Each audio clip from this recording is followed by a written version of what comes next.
El 19 de abril del año 2004 entró en vigor la normativa europea que obliga a etiquetar todos los productos alimenticios que contengan algún ingrediente transgénico o que estén modificados genéticamente. Un alimento transgénico es aquel que contiene organismos a los que se le ha incorporado un material genético de otros organismos mediante técnicas de ingeniería genética para producir algunas características deseadas. Los alimentos transgénicos han sido un objeto de una intensa polémica en torno a sus efectos perjudiciales a la salud. En la Cátedra Médica, un día como hoy en la medicina. El cerebro humano y el sistema nervioso tienen caminos que solo conocen los que le dan cráneo. En la Cátedra Médica recorremos los caminos del cerebro.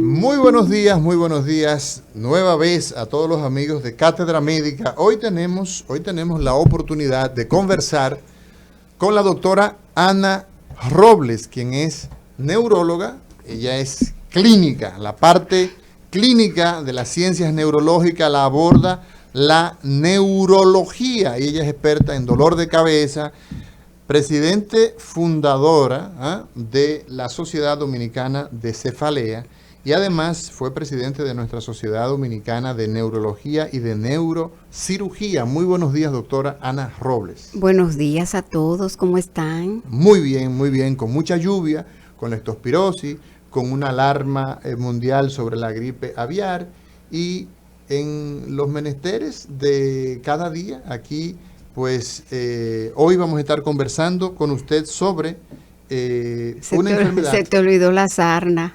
La sarna. No, la sarna a mí me da mucha risa. Y a mí me da risa porque, oye, cada vez que yo voy Pero a examinar... Ana Núñez ayer, la doctora Ana Núñez, nos dio porque...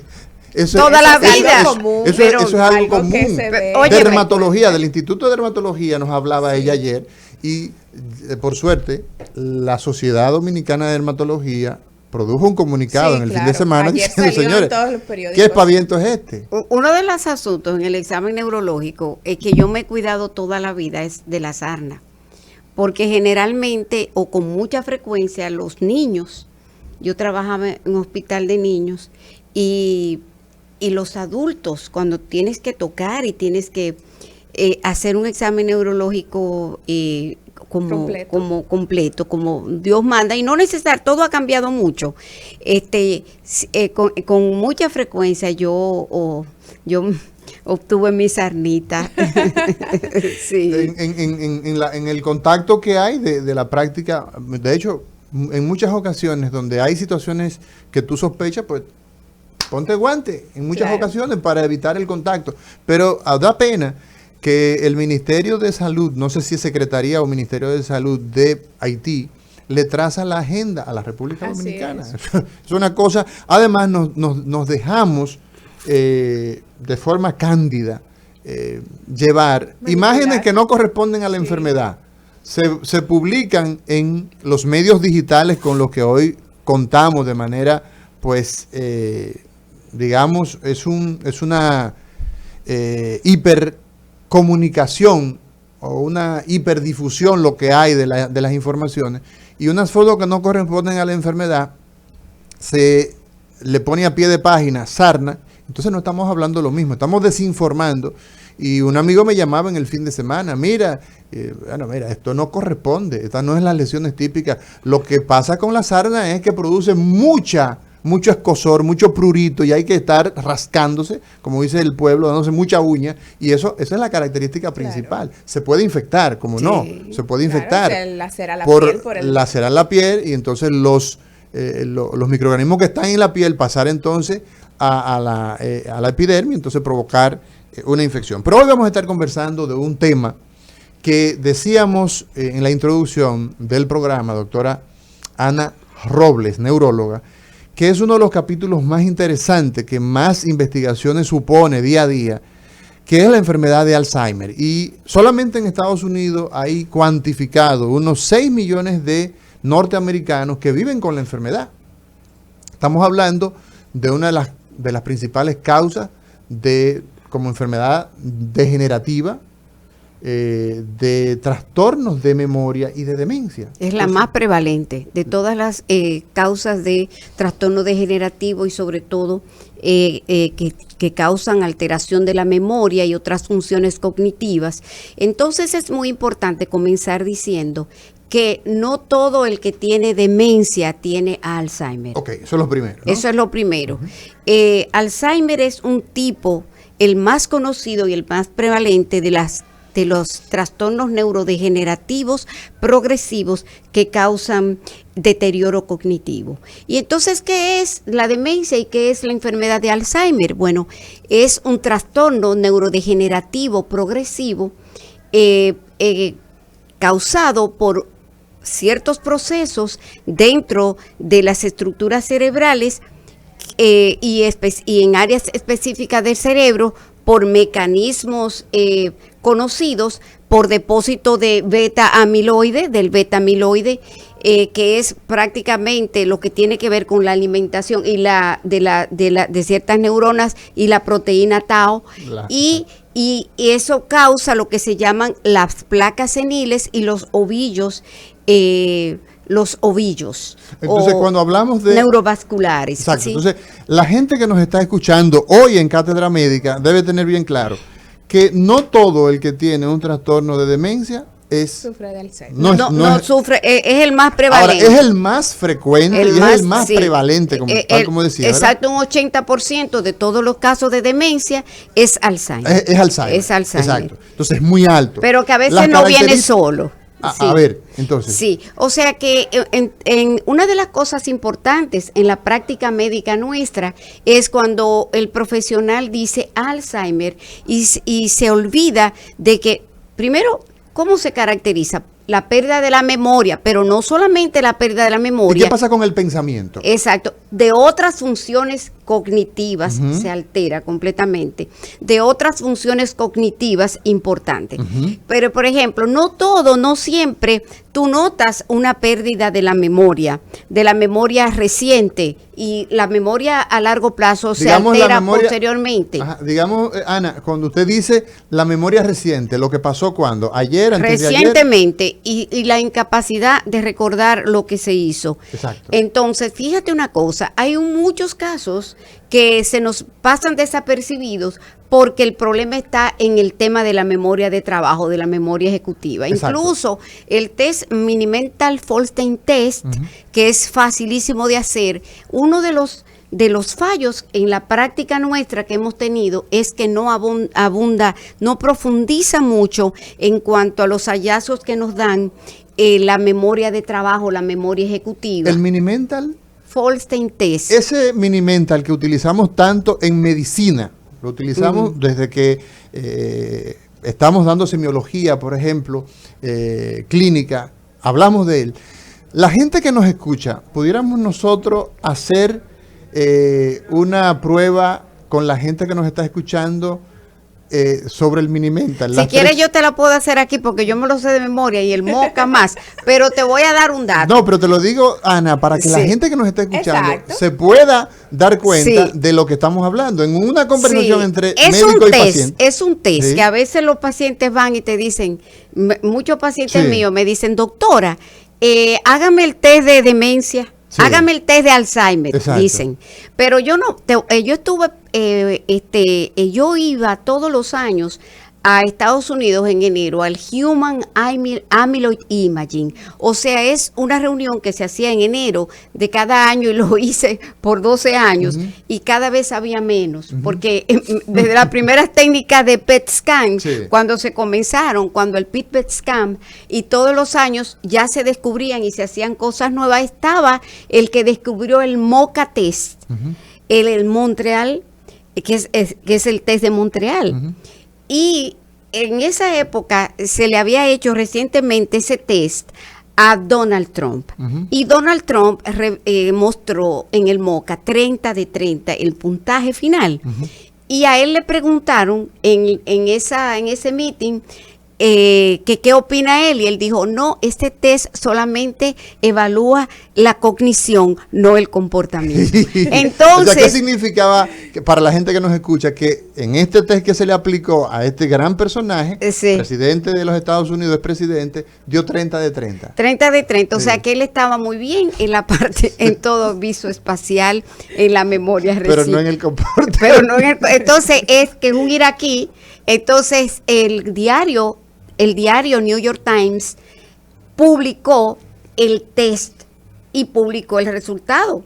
Entonces eso es eso, por eso no te lo hago aquí, Sí. porque tiende a invalidar un poquito el test, porque si yo te digo aquí en público las preguntas que yo voy a hacer, Sí. no puedo decirte Ok. en público, pero me hubiese gustado. Tú sabes que yo quería No. traer uno Ajá, aquí, sí. un moca y un cos, entonces lo dejé. Ok.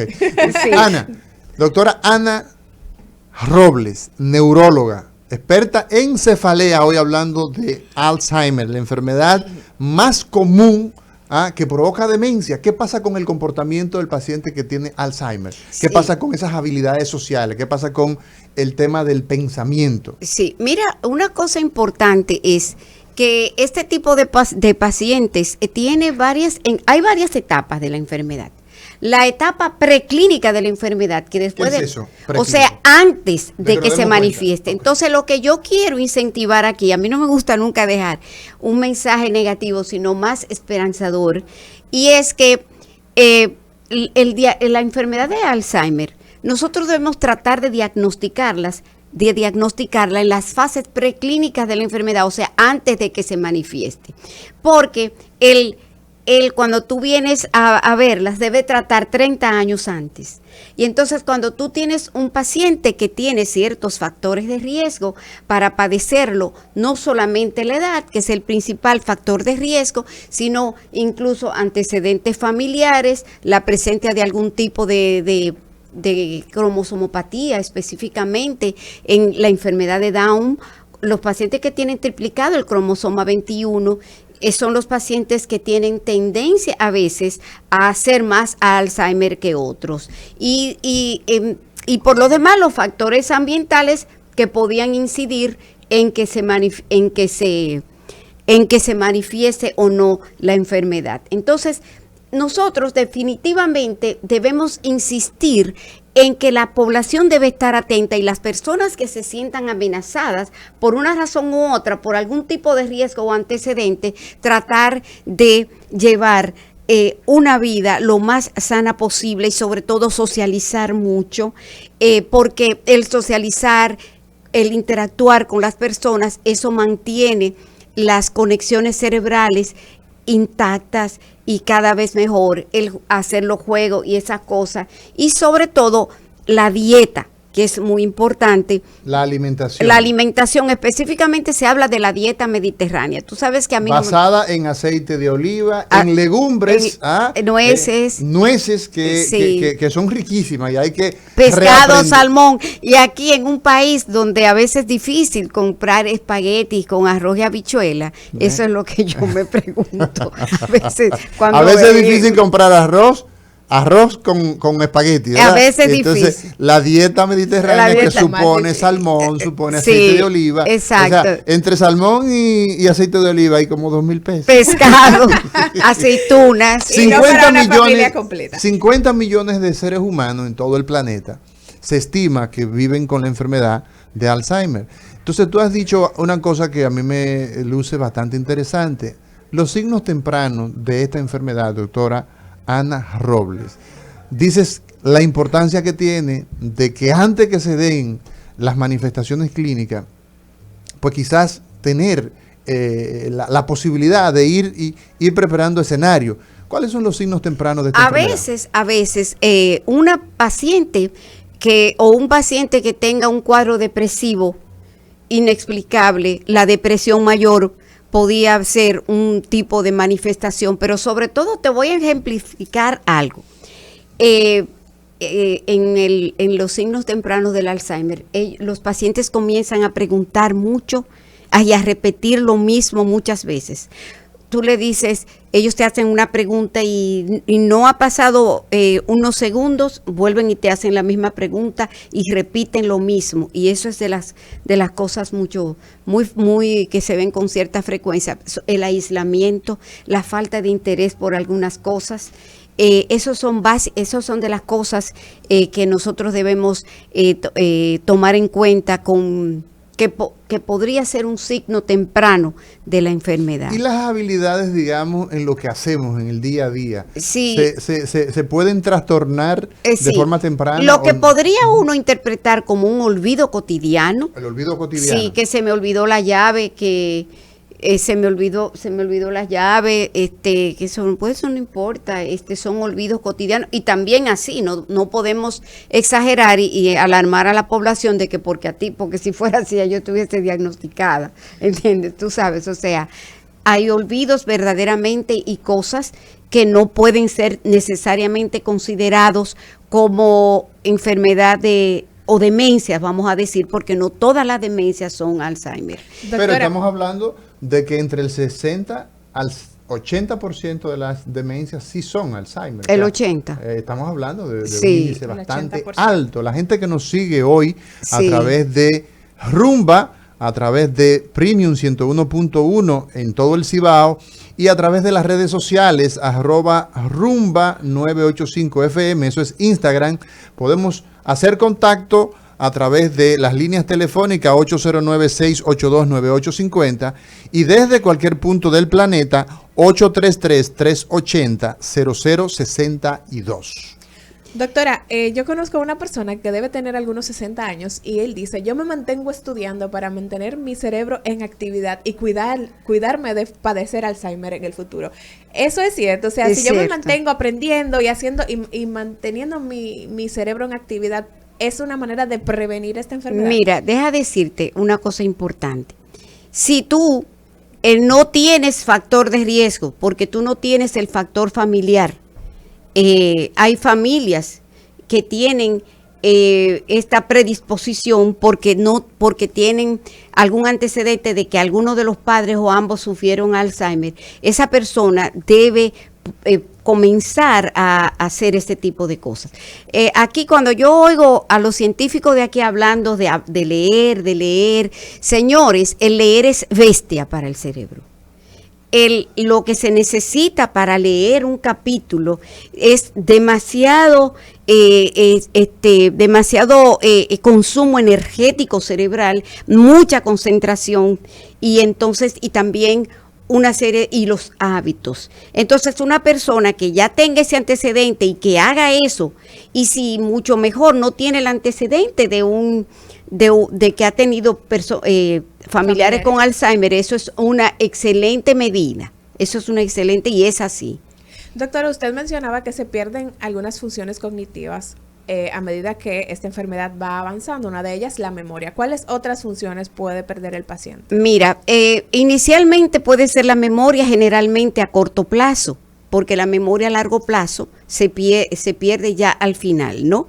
Y hay muchos pacientes, no todos los pacientes son iguales porque eso va a depender de lo que nosotros le llamamos la reserva cognitiva, que es la cantidad de sinapsis y conexiones, porque ahora en neurología nosotros hablamos de conexiones de muchas sinapsis y una serie de cosas que son nuevas en redes cerebrales. Por lo menos conceptualmente, cuando educamos, cuando enseñamos a una actividad desde el punto de vista manual, desde el punto de vista conceptual, lo que estamos es creando redes. Conexiones, creando redes y creando sinapsis. Exacto. Y la que no la usas, y los niños, por ejemplo, y los adultos, ya cuando tú haces un oficio y lo repites, entonces eso tiene una conexión y otra conexión. La que no vas a usar, la vas a desechar.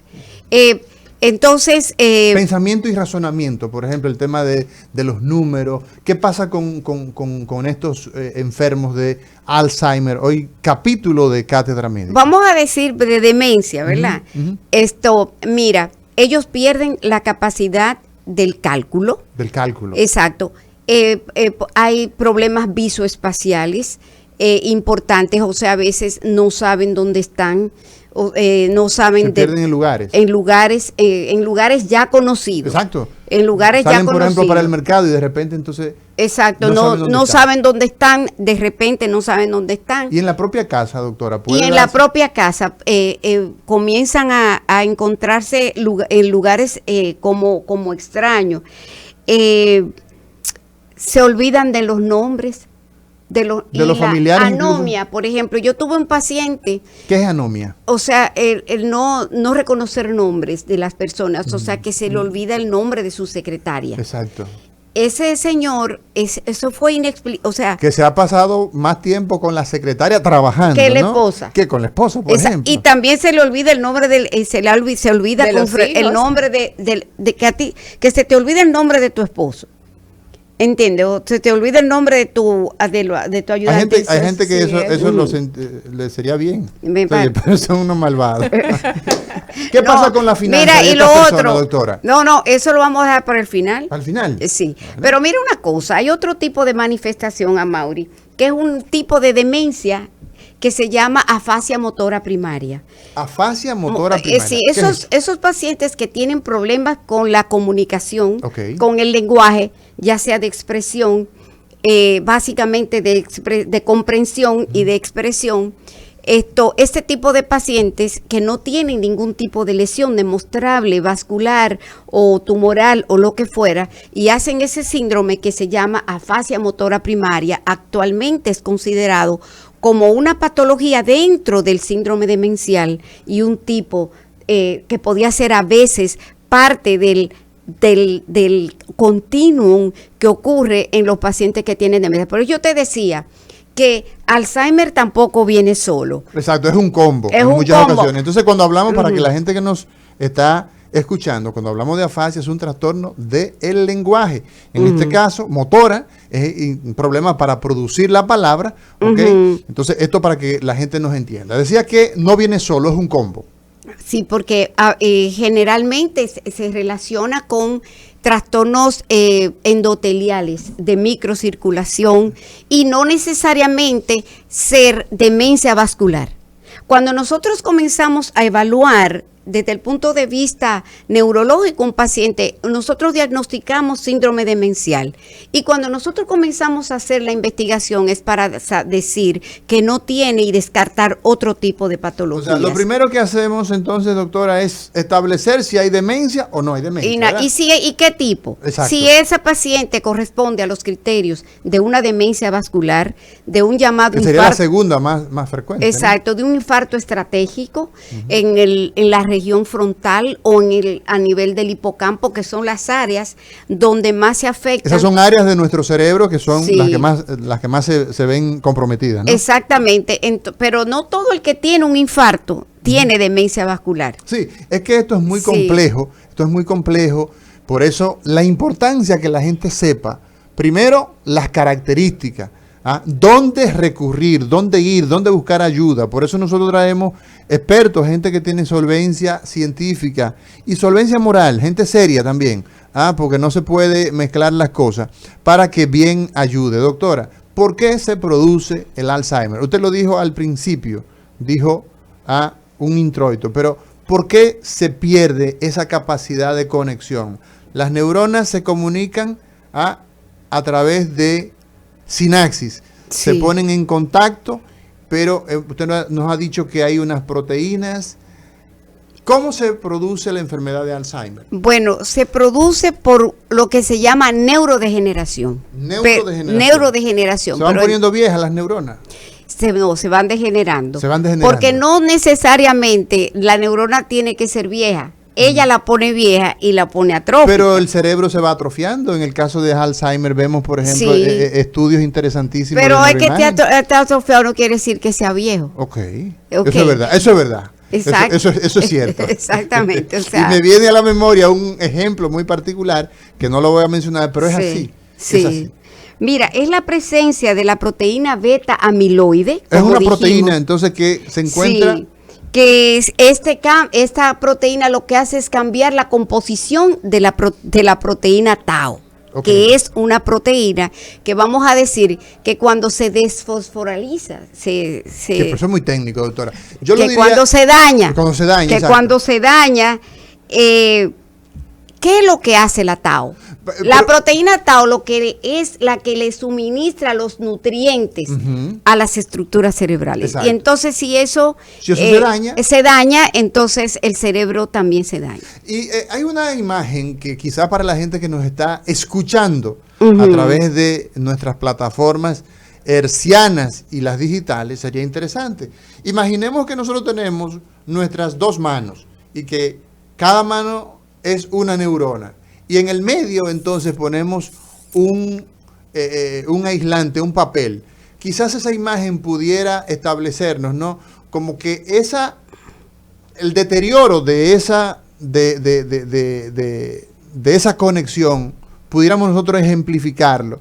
Y se acumula entonces esas proteínas, se van acumulando y van entonces interfiriendo con la conexión entre esas dos células. Así es. Así hemos visto, por ejemplo, en cortes anatomopatológicos, o sea, en centros de investigación, en cerebros que después, evidentemente, del fallecimiento, pues se han estudiado y se ha observado la presencia de esta sustancia interpuesta entre las neuronas, que sería lo que explicaría la falta de función neurológica que se da en nuestros pacientes con Alzheimer. Así es, así es. Nos vamos a una pausa, señores. Hoy conversamos con la doctora Ana Robles sobre la enfermedad de Alzheimer.